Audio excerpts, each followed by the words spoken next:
Echo of Soul is a very strange MMORPG. It was released in 2013 and still sees updates bringing fixes and new content to this very day, but I'm not entirely sure how given its player base. Echo of Soul plays kind of like World of Warcraft with its tab targeting system, but its abilities seem a lot more thought out. Every class is very unique in the way their skills work. It doesn't feel like as much of a copy and paste with different effects for each class as other MMORPGs of this style tend to feel like. Rogues, for example, are very combo based, where one ability sets up another ability and then that ability sets off another, whereas none of the other classes are really set up like that. They each have their own different feel and playstyle, and I consider this to be a good thing because it really does allow for many playstyles, and that's something I didn't really expect from a game with tab targeting. The fact that each class has its own path and each path has a branching tree of skills means that there's plenty of customizing you can do to get the perfect gameplay experience that you want.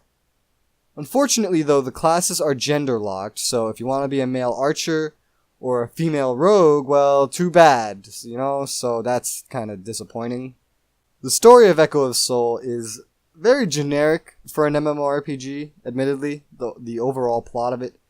Once upon a time, a thing happened, now we're all getting invaded, you play as the Chosen One, even though there's thousands of other Chosen Ones running around you at all times. End of the world scenario, you show up and save the day, that kind of stuff. I must admit, though, that the individual quests have some quality to them, as some of them are either really, really funny or really fucked up. The funny comes in because almost every single quest title is a pun or a reference that helps give you a laugh every time you start something new. In terms of fucked up, there's an early on mission where you help some guy find his little sister, and then you find her corpse lying among a bunch of monsters and her clothes are all tattered. You show her amulet to her brother, he screams for the next 2 pages of text, and then that's it. Story complete. End of story. Wow, okay, no happy ending, thanks. The quests are delivered in a typical read a bunch of text format, no voice acting at all involved. Some rare quests every hour or so give you a cutscene that's typically rendered well but with rancid voice acting. It's been 10 years now since the Imperium invaded the forecourt of Ingir. They were ruthless, like monsters. They killed by the thousands, showing no signs of remorse or mercy.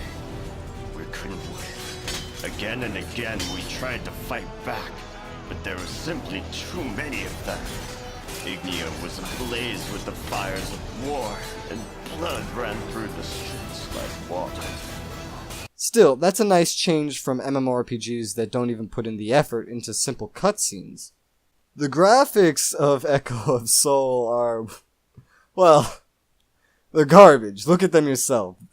This game released in 2013, yet it looks like it released over a decade ago. They were bad when the game released, and they're even worse now. If you're looking for a pretty world to experience, it's not here. The render distance is so bad, things are always popping in 10 feet in front of you with every step you take. The animations all look rather strange too.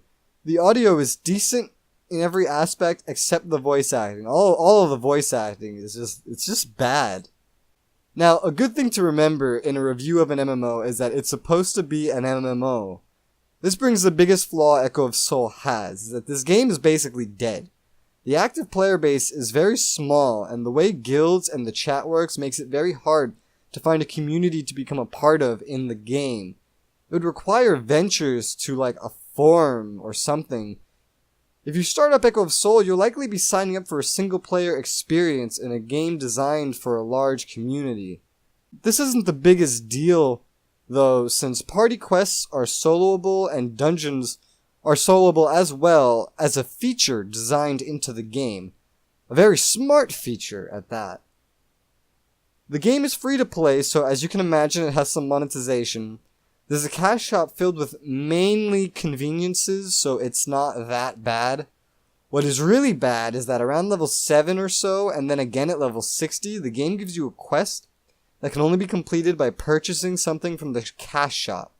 That's kind of a scummy thing to do. Teaching someone they can buy something is one thing, but rewarding them with quest rewards, that's kind of... I don't agree with that. Overall though, Echo of Soul was a decent game for when it came out.